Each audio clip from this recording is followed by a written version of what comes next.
Hello and welcome to G Crochet Off the Hook. I'm G Geraldine, sharing my crochet journey with you all. Now this is my second batch of beanies that I have completed for 2025. A goal for myself has been this year to try and crochet one beanie a week to build my stash for our community drive.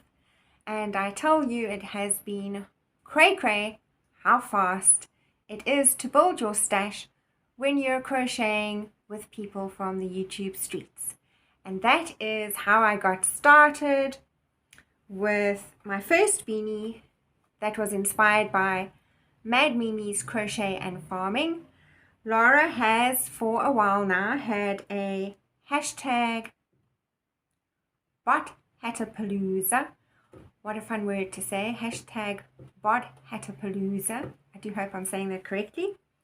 Where she has a list of numbers referring to beanies by Crystal from Bag O' Day, and she's determined to get through this list, and I'm going to be watching and joining in whenever I can. These are all hat tutorials by Crystal from Bag O' Day.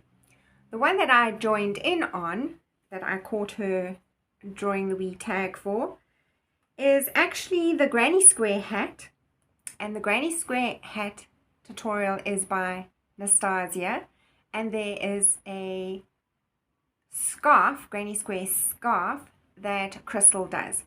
So I did follow the granny square hat, and it's the first time I made a granny square hat, and this is what I got.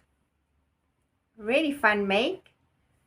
You do first do all your squares, and then you join from the bottom and work a brim, which has a crab stitch finish to it.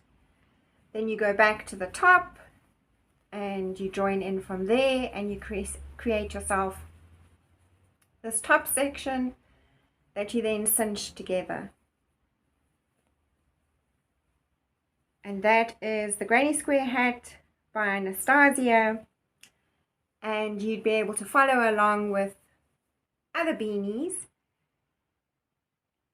if you take part in the hashtag BotHatapalooza with Laura from Mad Mimi's Crochet and Farming.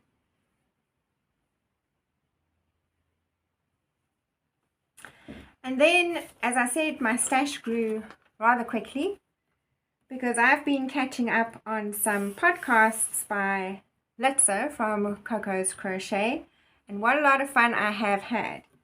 The first beanie that I made was the Starlight Beanie by Annie Caraway Art, and here I held two strands together and a 10mm hook, and this beanie works up super fast, and the star stitch is just a beautiful pattern.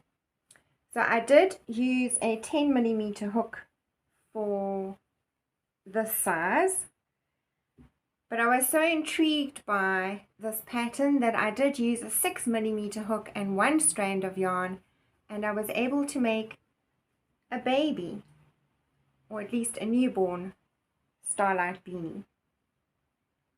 Just as fast as the mama one to work up, and I thought that would make a really pretty set. So that was the Starlight Beanie by Annie Caraway Art. The next beanie, which I'm sure I have made in years gone by, and it was such a great reminder to save this to my list, is the V-Stitch Beanie by Repeat Crafter Me. And for this one I used a 6mm hook. Isn't it so pretty? It's also worked from the top down, and I remember I did do the brim a little differently. I always try to make things easier, so I think with the brim I just carried on from the beanie. I think she did it a little bit differently, but what a fun make. So there's our V-Stitch Beanie by Repeat Crafter Me. And the next fun make was a YouTube tutorial by Slow Crochet, and it is the corner to corner beanie top down. So you start at the top and then you build your foundation row to start the corner to corner, and then I had lots of fun. It's a double crochet corner to corner, finishing with this ribbing. And for this I used a 6mm hook. All these hats, these beanies were made with acrylic yarns. So there's my second to last beanie. And the last one that I just finished yesterday is, and boy, this is beautiful. I have picked out yarn to make another one of these. I think it's going to work really well with this variegated color. But to do it for the first time, I did a solid color, and it is this divine hat. Now I do believe there is a free pattern on Ravelry. I did use a tutorial for this one, and the tutorial was by Craig from Fiber Spider. And for this one we used a 6mm for the body of the beanie, and then a 5mm for the brim. And that's it, folks. And I'm sure that the rest of the year, until our community drive calls for beanies, is hopefully going to fill up just as quickly as February's one did, as I join in with more beanie crochets from the YouTube streets. That's all for today, folks. Do take care. Thanks for watching. Until we meet again, happy crocheting.